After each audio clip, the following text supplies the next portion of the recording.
Hey everybody, welcome to the CoinGeek Weekly Livestream. I am your host, Mr. Kurt Wuckert Jr., live from sunny South Florida, the greatest place in the known universe and most of the unknown universe as well. If you could like, subscribe, hit the alert bell, and all the rest of that jazz, it helps our digital overlords know that you would rather consume my content than the nonsense lizard venom that you are being fed everywhere else. And that helps all of us. It's a mutual exchange of value, which is what I'm here to do for you, everybody. I want to say hello to everybody already commenting in the comments, which is so far just Joey from Northwest Florida and our friend Ram G. So let your friends know we are live. We will take questions from the chat. And we have Mitch Burcham on the show today, who is a guy that I've met briefly a couple of times, but have never gotten the chance to sit down and talk to, despite the fact that I read his content and I follow the stuff that he's up to. And unfortunately, that's how it goes sometimes, is that I get to I get to meet all kinds of people, but I never get to spend quite as much time with them as I want to, which is like this eternal struggle. And that, like, oh, I've casually met, like, I'm not going to name drop anybody, but like people that I used to watch 20 years ago and thought they were really cool. And I've had to, I get to have like a quick coffee, but it's always, hey man, I got 20 minutes for you. And then I ask like 3 dumb questions and then they leave. And I realize, shoot, this is the actual question I should have asked them. So it's the life of a bald white guy nearing 40, I guess. So anyways, if you could, again, like, subscribe, hit the alert bell, that helps us out. I just realized it's too warm because I didn't turn the air conditioning on before I started the show, which means by the end of the show, I might be sweaty. So if you see the beads of sweat,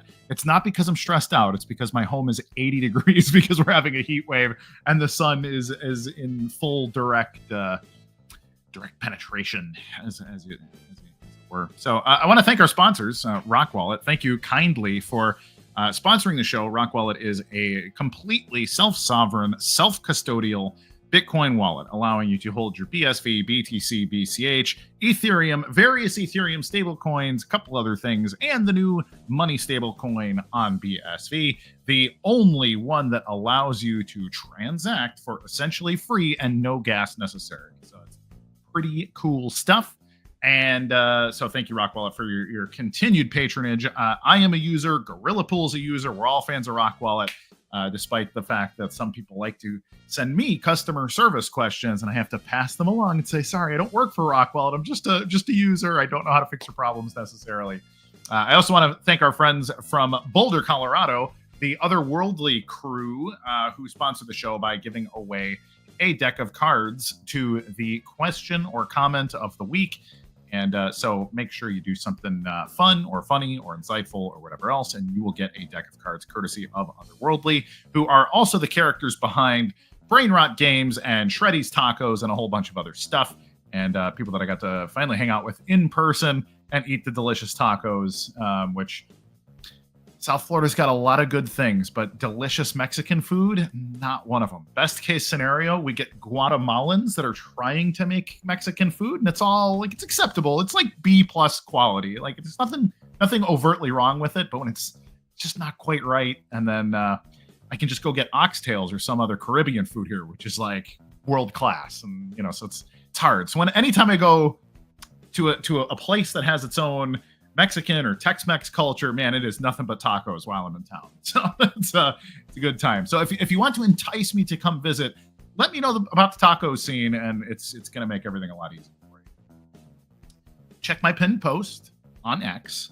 The pinned post is about my experience in Boulder. So I'm going to talk quite a bit about Boulder because actually Mitch, our guest today, is also from the area. He's from the Denver/Boulder greater foothills of the Rocky Mountains area. So we're going to talk a little bit about some of that, I'm sure, but also what he's up to. He's frankly one of the busiest guys in space, got a lot of cool ideas and doing a lot of things. He's got the longest title I've ever heard outside of the Middle East. And we'll talk a little bit about that too. But so while I was in Boulder, I got to meet Brad Feld and had a really good time. I wrote about it in my article and talked a little bit about the difference between my experience with Silicon Valley venture capital, which my longtime fans know that I've been a pretty serious critic of Silicon Valley and Silicon Valley culture and their business culture in general, compared to Boulder, which I think had a really refreshing take on venture capital, entrepreneurialism, etc. So if you could check my stuff, I'd appreciate it. Read the article. Be very much appreciated.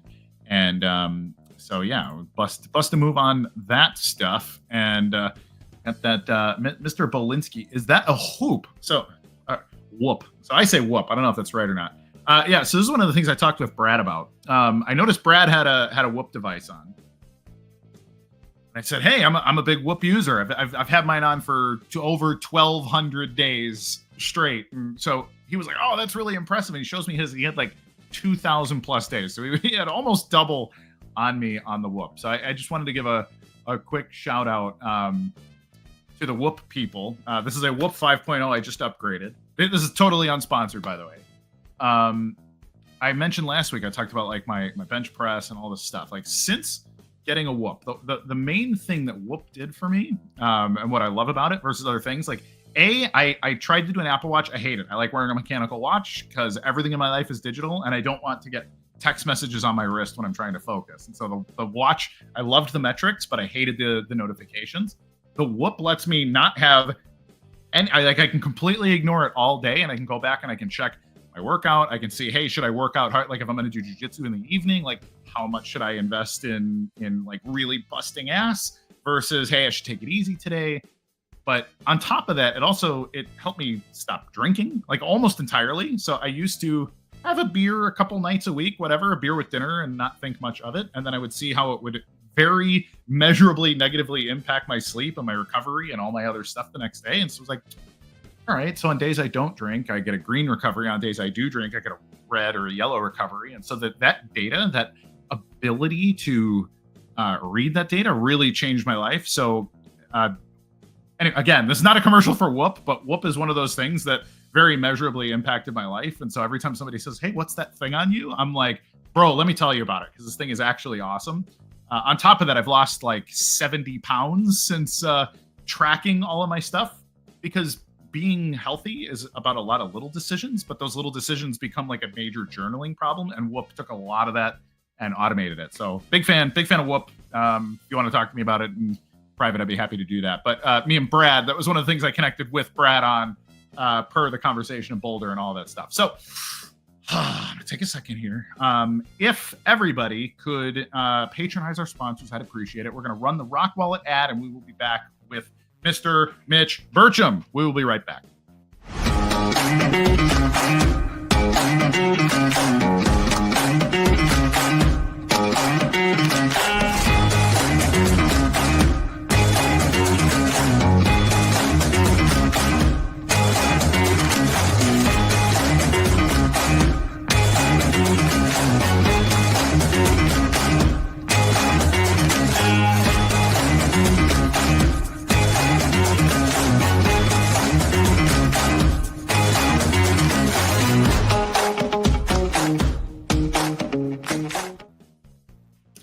Hey, Mitch.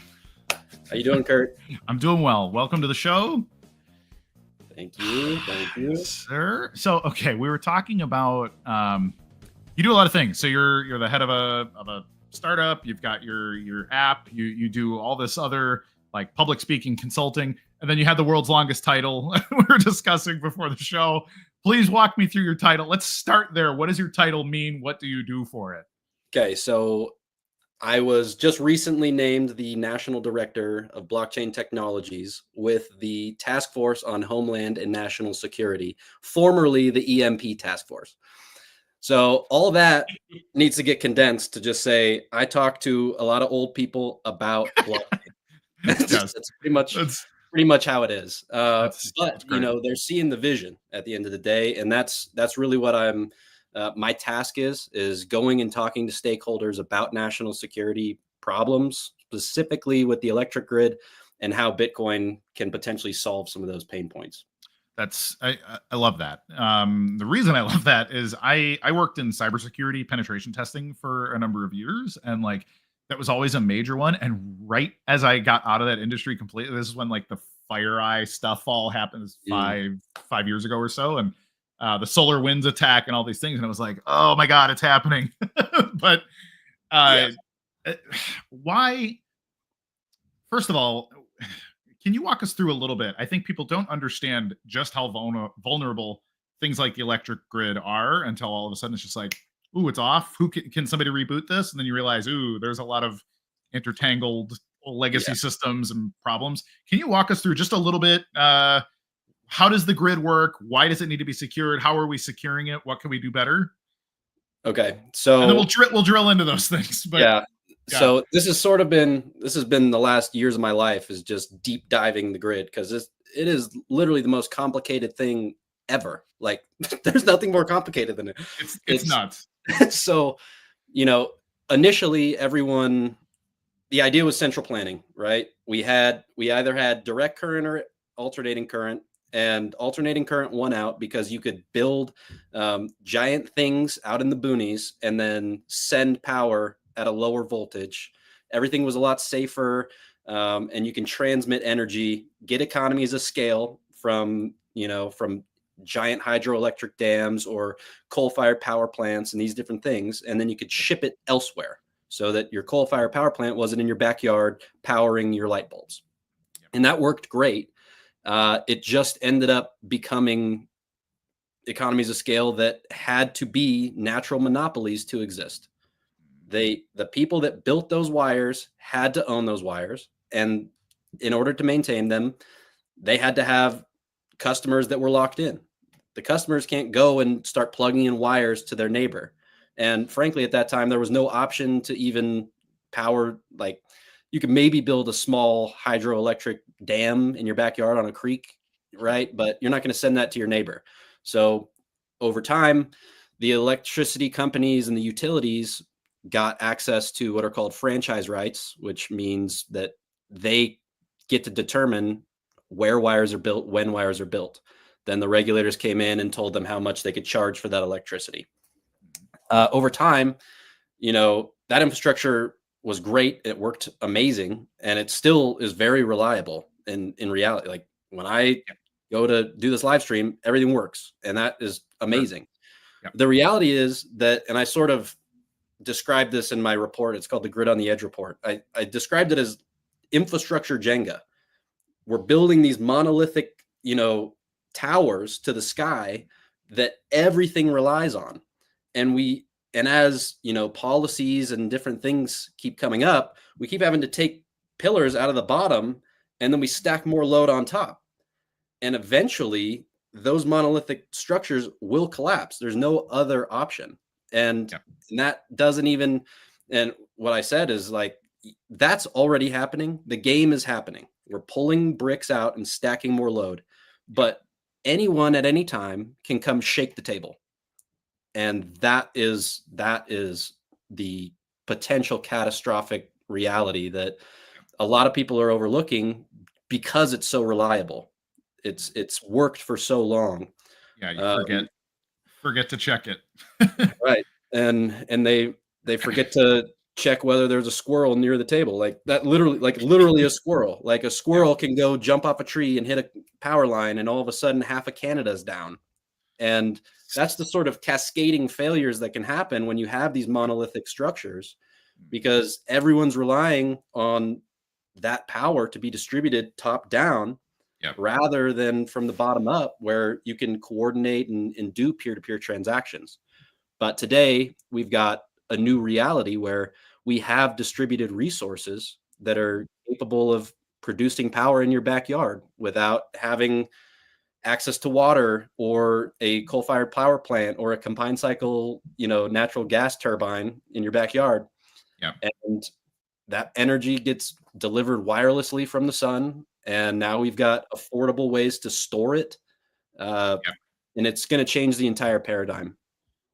It's great. I am a power nerd. I've got solar panels on my house. I drive a Tesla. Like, we're doing the same kind of thing. Like, I live in South Florida, so hurricanes are something you have to be prepared for. And we've done our best to say, okay, how can we keep up if under pressure. It's funny you mentioned the squirrel thing. We had about 2 months ago at Gorilla Pool, a large bird hit the local and we have a substation that's near, like, on the same block, and it was built essentially for us. to serve our mining operation. Freaking, they wouldn't tell me what kind of bird, which makes me think it was like a large endangered bird. hit the line, caused a short, and it blew out something like 60, 70 of our rigs on one of our pods. And I'm like, oh, for the love of God. But yeah, that kind of thing happens. And I was like, are we insured for this? And they're like, no, it's one of those, like, it's an act of God because it was bird and all this. I was just like, oh, unbelievable. But it's one of those just outrageous situations where, how many birds are there in the sky? Like, this isn't something we've mitigated for. So yeah, like I said, it's like the most complicated thing ever. And to try to, and that's the other bit of it where it's like, you can't mitigate all,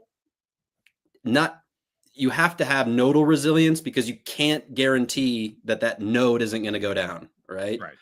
And so if you've got these monolithic structures, and in the United States, we only have 3 grids, right? So if you go and look at the METAWATT white paper, the reason I built that graphic on the front is because we've got an east, we've got a west, and we have Texas. That's it.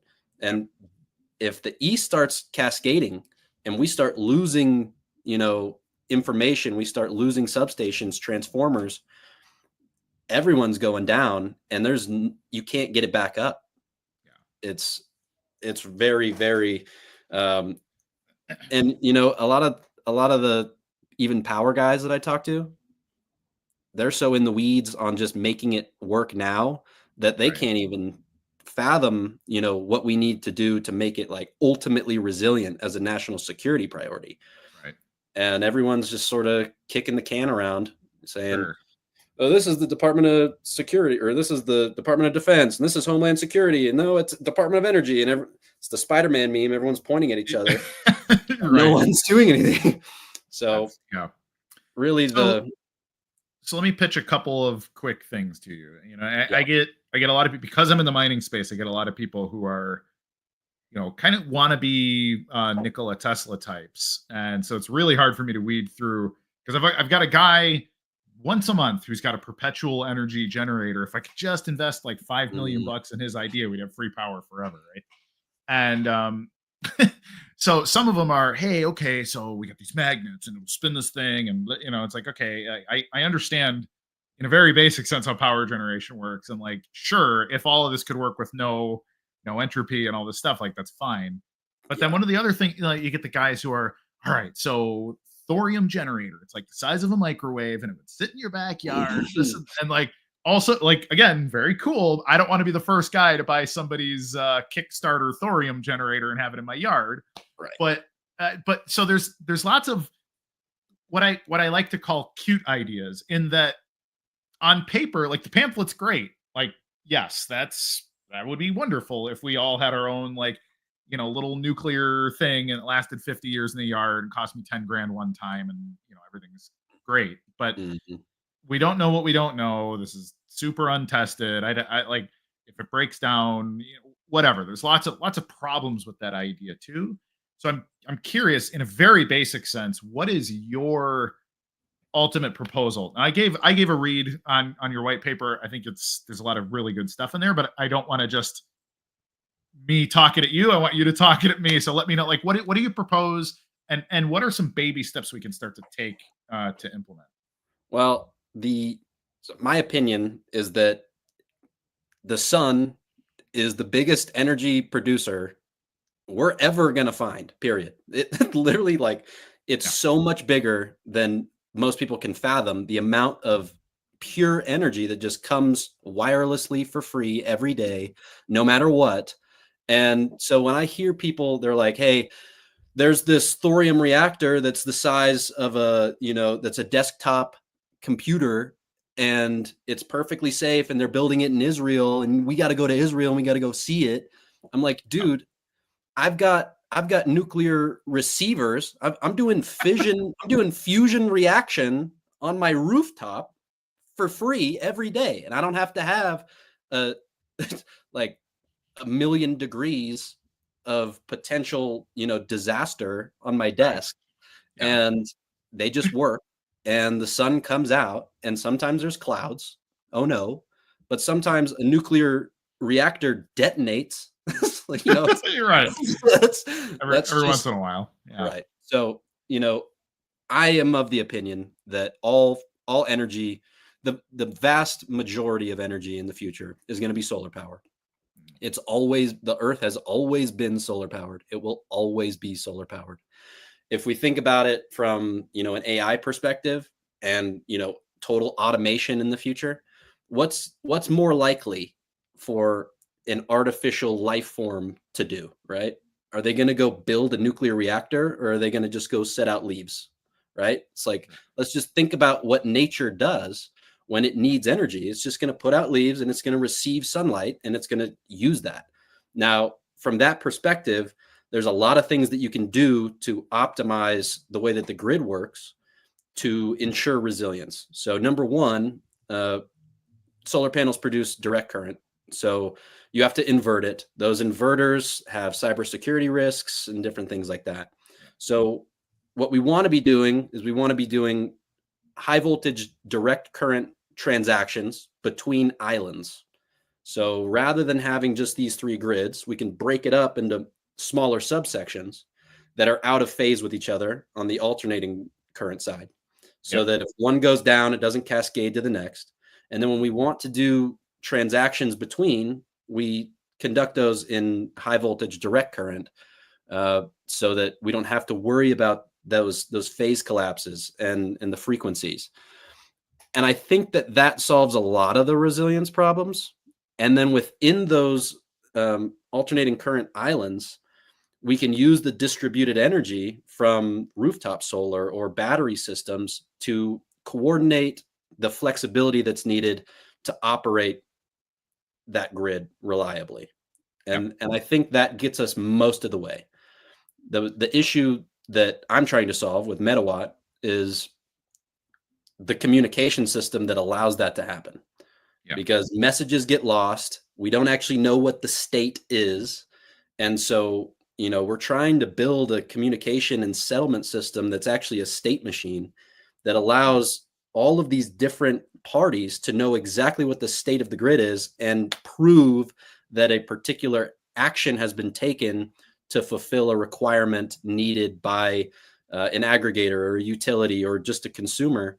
And so that's been a deep dive. We're about halfway down Mariana's Trench here, and eventually we're gonna have to come up for air. But right now, it's just trying to figure out how to lay out this fractal grid system in a way that if one thing goes down, the rest of it doesn't, and it's all seamlessly coordinated so that there's competition between nodes, between islands, between regions. Yeah. So one of the issues that I see is, a cost, right? Like if every house had solar panels and battery backup and micro inverters on each panel and all these, it's really, really well designed, well implemented. Even a typical house in the suburbs is probably $100,000 in to make it, hey, we power the whole house. We could go down for 3 days and, whatever, we'd still be fine because the batteries and blah, blah, blah, blah, blah. So there's a big cost there, which the government has tried to solve with various types of subsidies and whatever, but it's still, that cost is too high. And then the efficiency of your panels is what, 25% or something like that. And then they also have a half-life. So after 20 or 30 years, they're only half as efficient as they were when you bought them and whatever. So your ROI kind of, like, it can suck if everything isn't great. And then that's also, if you live in, the UK, for example, you just don't get that much sun. And so it's not a practical solution. Like, I'm lucky to live in Florida, and it's still, my ROI on doing it was like, okay, like, we're going to bite the bullet because I like the idea. And I think it will ROI anyways, but I live in one of the sunniest states in the union, and it was still a little iffy for me. So what do you say to that kind of practical economic pushback on ideas like that? I think it's actually more about the battery than the solar. I think the solar, solar will happen just because it's the fastest scaling energy production device ever, like, period. It's scaled faster than anything ever. The battery? So that's battery. battery hasn't scaled as fast as solar has, but batteries are useful for the grid regardless of whether solar is there. So every house is going to have a battery regardless of whether they've got solar. The solar and the battery just happen to work very well together because the sun comes out and it charges direct current. So I'm looking at this more from a battery perspective, and the solar is just a convenient thing that's getting 90% cheaper over the last 20 years. Sure. What's necessary to get the ROI on the battery is the open market, right? You have to have price signals to know when to charge and discharge these batteries so that you can arbitrage when you're doing things. And so the utility structure has tried to do that with like time of use rates, which have come up because of the solar duck curve problem, which is load goes down during the day, and then all of a sudden everyone needs power at the end of the day and there's no more sun. And so these utilities are really struggling. And so they're, saying, hey, you got to pay 4 times as much for your power in the evening when you have to do everything than you would in the day. And so it's causing this cycle where it's called the utility death spiral, where everyone sees that and they say, well, now solar is going to ROI better. So everyone does solar, and then the people on the grid still have to pay more. Now it's 6 times more, and the peak demand is getting way worse. But what solves that is allowing the distributed resources, batteries specifically.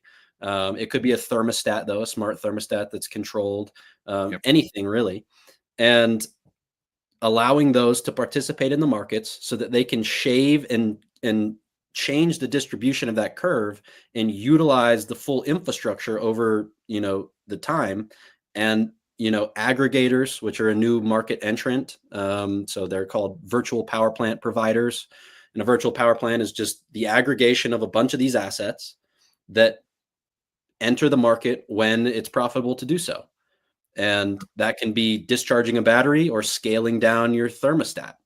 And what's needed is price signals in a marketplace to show people, or to give incentive to people to do those things.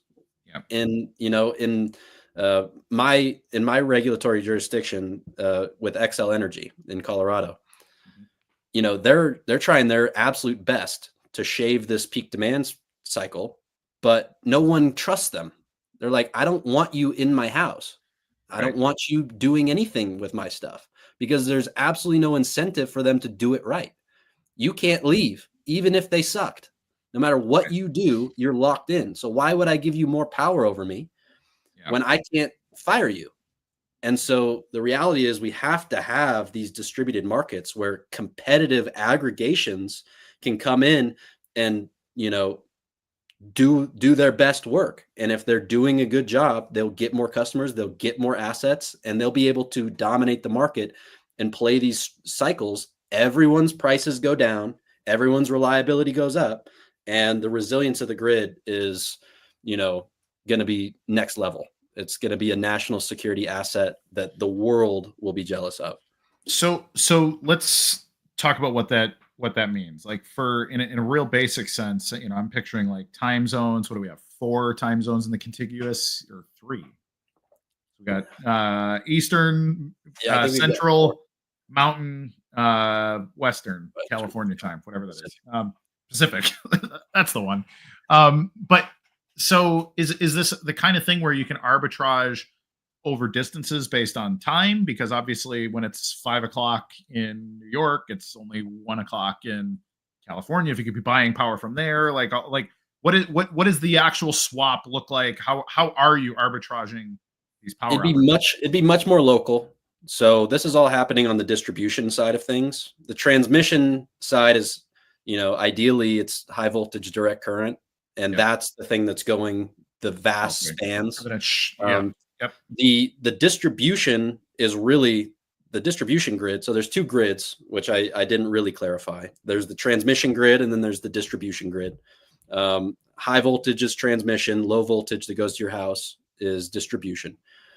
And the distribution grid is really the problem because it's super complicated. It is super fragile because there's so many low voltage wires, and it's very hard to coordinate because there's no overlay. It's really hard to, the market signals, the data protocols, the messaging systems, everything haven't evolved because it's been mostly top down. This guy needs power. We need to send more power. But now the end nodes are producing, and that is jumbling the whole equation. And the reality is you can't central plan that. There's nothing you can do to central plan that. It will always start, the entropy of the distributed energy starts to break down these systems. And so you have to be able to coordinate that in a peer-to-peer fashion so that people can receive the signals they need to invest in particular assets that are going to save them money long-term and protect the grid overall. So how is blockchain utilizing that? Like, I understand the very basic premise, but what does that look like in practical terms for the data tracking, and B, making the actual exchange or the interchange of needed assets? Yeah, I think it's mainly Enron tried this, and Enron happened. I was gonna say, like, oh, good, yeah, right. So it's like, so the idea was sound, but the reality is no one could track what was happening. And so Enron, it's Enron, but on the blockchain. It's Enron, but on the blockchain. So Enron can't happen on the blockchain is basically the idea. And but really, you need to have the proofs. So you prove that something happened. You need to have the standardization. So, and the global, communication protocol, so that these islands can talk to each other. You need to have the peer-to-peer transactions so that the aggregators can aggregate their own portfolios, and all of that is enabled through the Bitcoin protocol. We're just, it's still really early as far as getting these things to work together, and also getting buy-in from anyone really, and showing them that this is the regulatory dream. This is the ultimate, because you can see everything, but you don't have to have your hands. You can let off the reins because you can see what's happening. You can see verifiable proof that it happened, and the settlement happens once that proof is included in a block. And so that's really how I'm trying to go about it. And then once you have that structure, the fractal grid system can actually come to fruition, because now everyone can see the state of the actual system that they're operating in, rather than relying on messages that may or may not be accurate. A smart meter can get hacked. The smart meters could be hacked in unison, right? They're all on centralized databases. And so, being able to distribute all of this data, to have ownership with IoT devices, verifiable proof on chain that an action occurred, that updates the state of the grid, updates the state of the market. There's a lot to be done that can be done with blockchain. On top of that, it's about resilience, not only infrastructurally, but economically. If you back the electric grid with a digital commodity, you have a very, very strong economic focal point at the base level of your markets, because the electric grid is the base level of markets in the United States, especially as we go more and more electric. Like, every fleet is going to be electric. And so you've got this digital oil that you are backing your digital economy with, and it's going to lubricate the gears, and it's going to be spent, and the economy is going to flourish, and you're going to be backed by not only a resilient infrastructure grid wise, but also a resilient asset, because the asset lives on your resilient infrastructure. Yep. No, that's, I mean, I think it's crystal clear, but I'm a total blockchain psycho. So for me, like, that's like, this is what this tech is for. But that's a big leap for a lot of people. Now, I know you've got this relationship with, like, the Taskforce and, Homeland Security and all these other things. How receptive are they to this being, frankly, a really obvious solution? And I mean, but despite the fact that it's obvious, we're still talking about, probably a decade of implementation, after even everybody kind of agrees that it's a good idea or the right idea. So how is reception on stuff like this? Like when you're talking to your gray hair people that will ultimately agree that something should be done and start to put the wheels in motion, like where are they? Do you get a lot of pushback? Is it like 50-50? Do you get 90% of people say it's a great idea, but asterisk asterisk? Like how does that look? The trouble is the implementation as a business. Sure. Like, it's, what's the product? Am I selling this? First of all, the answer is I don't know. Right? This is this is like because if this is top down implemented from NERC, right? Yeah. Great. That's not really a product. That is a open source, development system. If we go from the bottom up, we got to go B2B, or else I don't have any money to do any of this stuff. Right. And so that's sort of the issue that's been brought up. Some people will tell me that it's impossible and we got to go back to vacuum tube computers, or else everything's going to blow up. Yeah. And I'm like, that's not going to happen. Yeah, I think, cool. I think that ship sailed, but whatever you think. And so, I get those guys. I've gotten some interest from the grid mobilization department in the DOE. I've got some friends there. But really it comes down to, what's the product and can I sell it to make money? Or do we go top-down implementation and try to rely on, the bureaucratic mess to come to their senses? And so it's probably not going to be the latter, but it would be ideal if it was, because the fundamental, goal of this thing is to unify the grid system without centralizing it. And so when I talk to people about what I'm doing, they say, well, yeah, but who wants it? I'm like, well, no one, because it costs money to implement it. But this is a national security superpower that if you implemented it first and correctly, you couldn't be fucked with.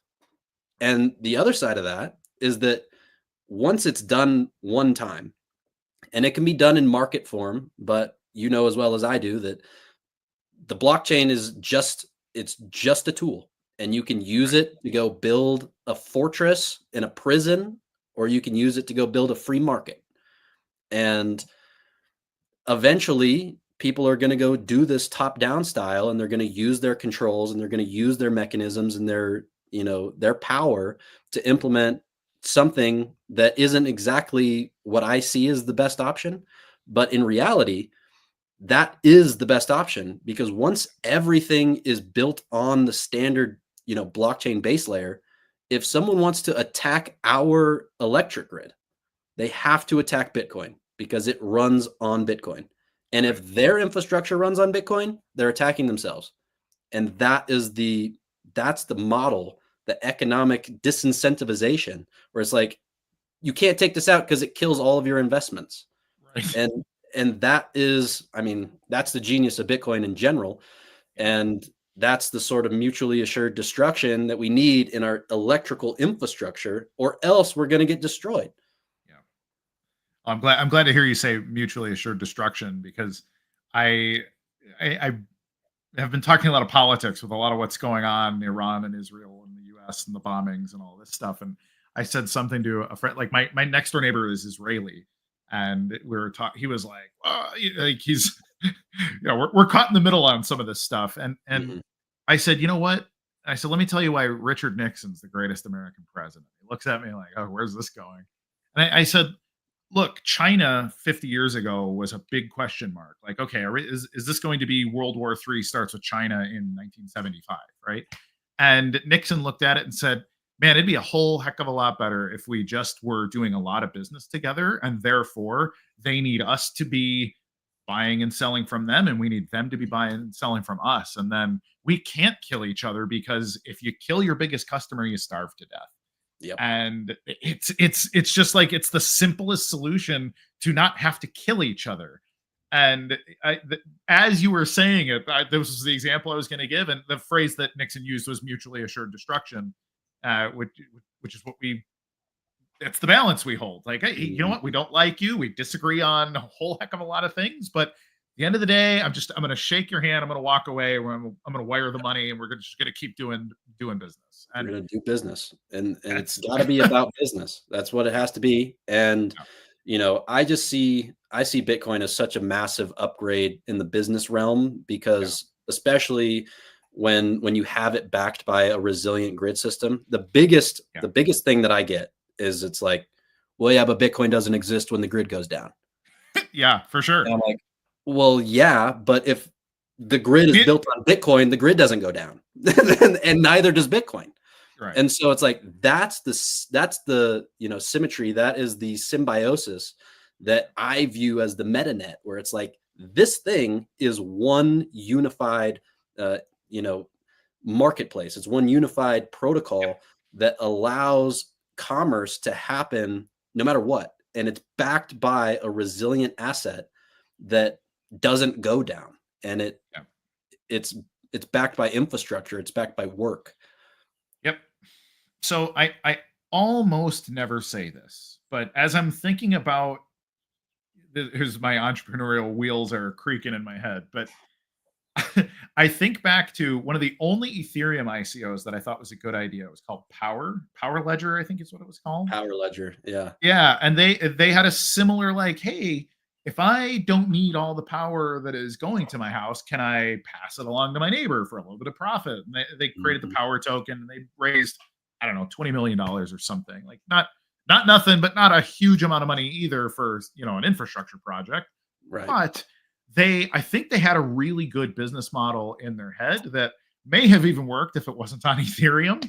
But the problem is Ethereum's fees and all this stuff make it not work on ETH. But I think that fundamental idea could be a really good thing. Now, rather than having, all the trade happening in the token, I think what might make sense is some kind of an equity asset, essentially an NFT for your productive asset, your piece of property. How much power does it make and consume and whatever? And that's an NFT. And then if that NFT can then have what are essentially fungible tokens that allow the pass through. So your NFT can be an aggregate token, and you can estimate how much it should consume. Like your house consumes a megawatt a month or something like that. And so let's give you 1,000 kilowatts in your NFT, and those watts can kind of go back and forth, upstream, downstream, to and from your neighbors.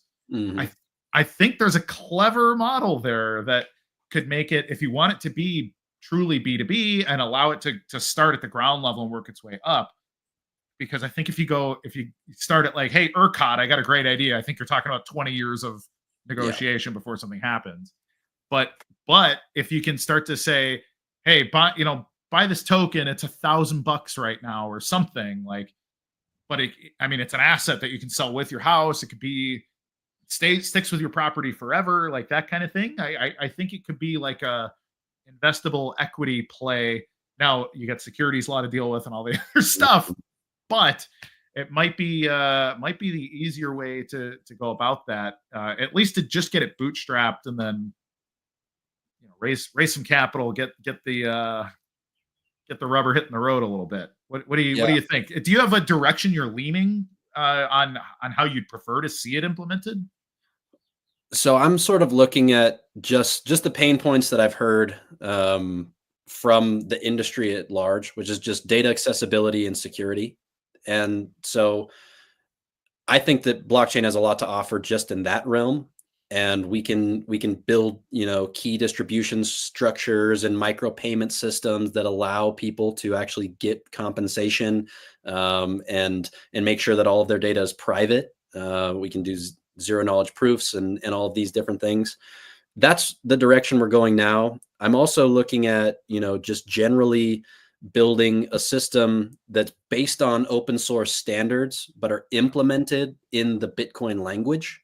So everything is basically the same. All of the proofs, all of the different things are structured, but it works through the Mandela network. And, the scripting is locked and all of these different things. And that will allow people to just kind of pick it up, and they can say, well, this is actually better. It's way cheaper. And you get all of these added bonuses, like the tokenization that you're talking about. Right. It's the tokenization bit is just it's a artifact of the communication system that is Bitcoin. And now all of a sudden we've got the ability to go do granular certificates, and we've got the ability to tokenize assets and trade things through. The main thing that I've tried to stay away from, which is something I took from Power Ledger, is building a token system that is different from Bitcoin. I do not want to have to compete with Bitcoin. I don't see that as a winning battle, regardless of, I think the ubiquity of that thing as a globally useful digital commodity is, I can't compete with that with any security. And so I'm just going to back all of my infrastructure in that commodity. And over the long game, I think that's the winning play. But you're right. It's the bootstrap problem that has kept me in R&D land for so long. And we've got to get out of there. I've got to come up for air at some point and give something to someone that they're willing to pay me for. And so, at this point, it's looking like data security and getting third parties access to utility data and having that utility feel confident in the structure and the scheme. And then using that to coordinate these peak demand spikes so that we can smooth out the grid and make it a little bit more reliable, cheaper. But yeah, the idea now is go to Texas and see what happens. That's not, you know what? I've heard worse ideas. What I got. Well, and honestly, I mean, it makes kind of a lot of sense, especially like when you think about the mining that's being done in Texas and that kind of stuff. Like, I think piggybacking off of like, hey, we're a huge energy consumer, and I don't know if you've read any of my content about Bitcoin mining as part of the grid. So like, you've got all these like grid shedding stations. There's all this nonsense that these companies invest like billions of dollars in because there's excess energy in the grid. And you just, like, for anybody that doesn't know what a grid shedding station is, it is literally like, all right, we made too much power, we're sending it to the end of the grid where we're going to spin a really big wheel and it's just going to eat up the energy. Like, that's it. We're puking energy out for free at the end of the grid. And like, first of all, like, crazy wasteful. And so instead of that, like, having mining operations that can fire up when energy is abundant, or when it's like, hey guys, we really need energy for like air conditioning and stuff right now, like, we will pay you to mine quite a bit less, like, just turn off for a little bit. So mining allows power to be a bit of an on-off switch and has given a little extra life to a pretty fragile grid. And I think there's a lot of good there. But I think with your idea, and maybe you and I can talk about this a little off air, like with some of your ideas, I think bundling it together with the mining industry and some of these things might allow it to be a little more palatable. Because even like Trump has been super like, hey, we need to make the US the right place to be mining Bitcoin and all this other stuff. I think it's like, to not criticize Congress for a minute, like, this is how they get some of their other ideas. It's like, yeah, this bill funds this really important thing, and then all these other ideas that we got over here, like, we're just going to jam all that through too. But I think the benefit here is this is actually a good idea, but it's one of those things that should kind of be bundled into it. Like, hey, like, let us mine over here, and with it you get this and this and this and this. And I think it could be a good way to, like, essentially lubricate those rails to get some of these ideas going. So yeah, I think the mining industry, and this is where it all started for me, was like, okay, I want peer-to-peer electricity trading. What's the best platform? Well, Power Ledger was like, it's Ethereum. And then they were like, oh shit, it's not Ethereum, we're going to Solana. And then they forked and built their own. Yeah, I think they ended up on their own chain, if I recall. So they built their own chain, and it runs on Power Token, and you can stake your power and get power. And I was just like, what the hell are these guys on?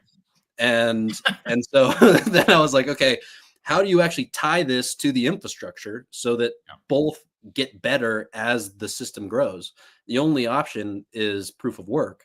And that's how I ended up, where we are. And the proof of work interconnection is so critical, because that's the base economy for getting the digital commodity out into the system. And and then lubricating those wheels. And so you can actually set up a full economy without any fiat if Right. you've got the central hub, the central market as the mining infrastructure, and that is what balances the microgrid. I saw that as an opportunity for things like network states. Yep. If a bunch of us want to go build a Bitcoin island, and level it off like Craig's doing, and dig a bunch of holes and go kayaking, maybe Yep. we can run the electric grid on the thing that we're mining out of the globally distributed electricity markets, which is what Bitcoin is. Yeah. No, that's awesome.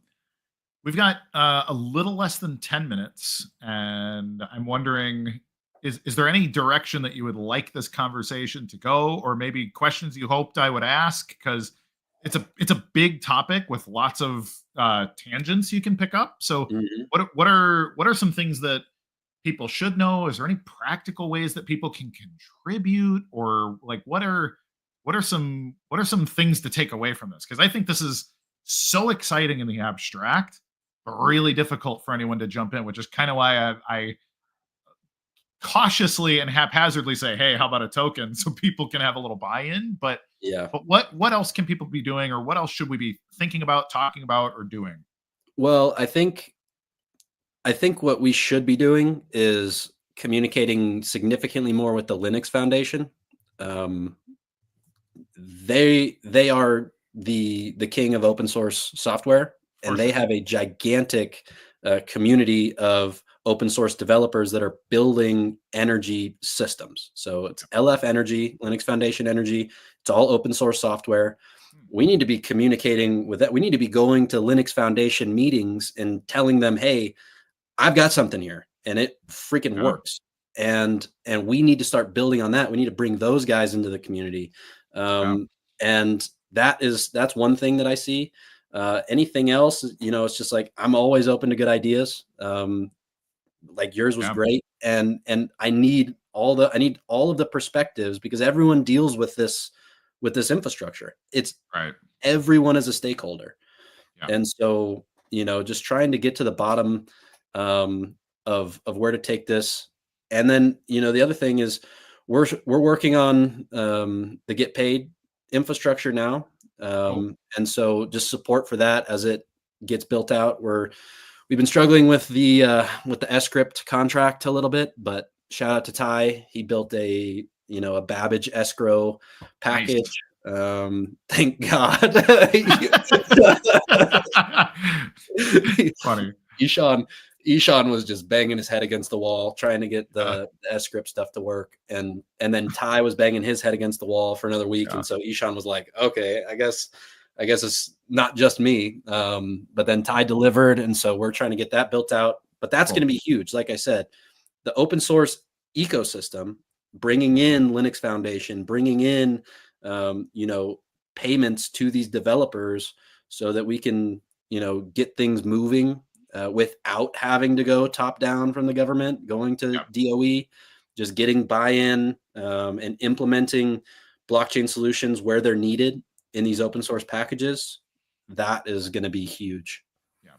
Yeah. I just think for me, when I think about the opportunity, I say, okay, how can, and I'm like, I feel like a prime candidate. I own a mining company. I'm a solar consumer in a major solar state, like all these other things. Like, so for Mhm. me, I'm picturing like, okay, how can I start making just a little bit of money? If I was making $50 a month because of some system, and I Mhm. was able to talk about it, like that's just in and of itself, like $50 a month isn't going to change my life, but it's a thing. Something. Yeah. But if I could start passing that to I have 15 neighbors in my neighborhood that also have solar and some of these other things. Be like, hey guys, like check this out. Here's a little extra money you could be making. Yeah. Instead of having a garage sale this year, you could just be, getting a little bit of Bitcoin in your life and that kind of thing. Yeah, I think you're right on. And I actually the way that this started out was just renewable energy credits. Mm. And then I sort of went down the rabbit hole where I was like, well, if I build a renewable energy credit system that's 10 times more resilient than the freaking grid, it's like, why do I do that? But you're right in the fact that it's like that has to happen in order to get people talking about what this technology can do, bring value, and the struggle is the market for that is very slim. But there are ways to get that done, and that's sort of what I built in my hackathon project. That was sort of the direction. And I think that's a good idea to get some traction and get people some buy-in, and allow them to put their assets on chain and potentially get paid for it. So great. Mitch, awesome. Where can people learn more? Where can they follow? I think people would love to keep up with what you're doing, and I'm sure a person or two or hopefully 10 are like, hey, I got an idea, and they want to reach out to you. Where can they do that? Yeah, as long as it's not a perpetual motion machine, I think you can hit me up. As long as it's not a desktop nuclear power plant, definitely hit me up. On Twitter, I'm binary, but it's with a 1 instead of an I. And my website's under development now. I think it's probably live, but still working out the kinks. And that's binary.tech with a 1 instead of the I. And you can reach me there. And we can chat. Give me all your ideas. Let me know how we can, fix the grid. Awesome. Mitch, been a pleasure. Thanks for coming on the show. Good to catch up. I'd love to share a taco or a beer or a coffee or something with you. If next time, if you ever show up in Florida, or if I go to Colorado, or if we cross paths in Texas or whatever, let's make that happen. Yeah, let's run it in Austin. Let's get some barbecue. Love it. I'm down. It sounds excellent. Mitch, thanks again. Thanks, Kurt. Take care. All right, everybody. So let's make our way to the comments of the day. We did have a surly chat today, so let's pick a good one. Run the thing.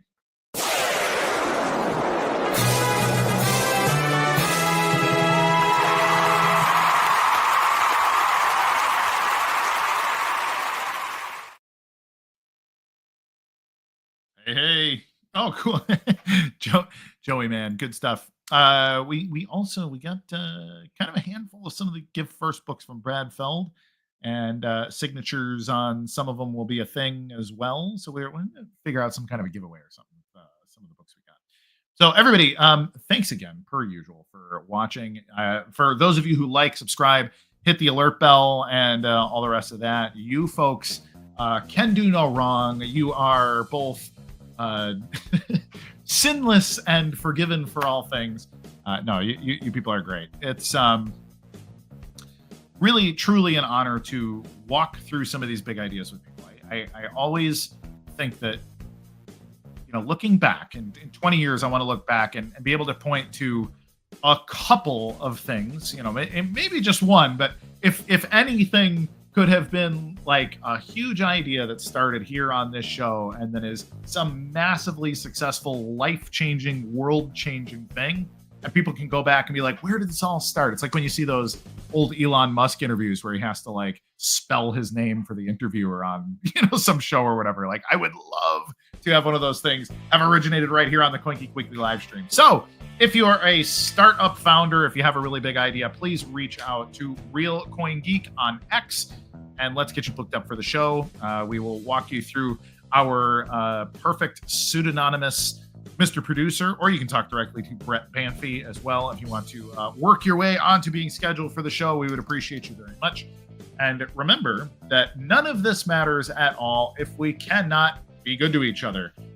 It's not just my catchphrase. It is a thing that I say because I really genuinely just want to have mutually beneficial relationships with everybody. That's what I mean by being good. I don't mean being nice or being weak or being, just agreeable to a fault. I mean being good to each other. Like, let's figure out what's actually good, and let's work our asses off to make it reality, people. So thank you for watching the CoinGeek Weekly live stream. I am, for the last time today, but certainly not the last time ever, Mr. Kurt Wuckert Jr., and I will see you next week and every week at 2 p.m. Eastern Standard Time. Goodbye.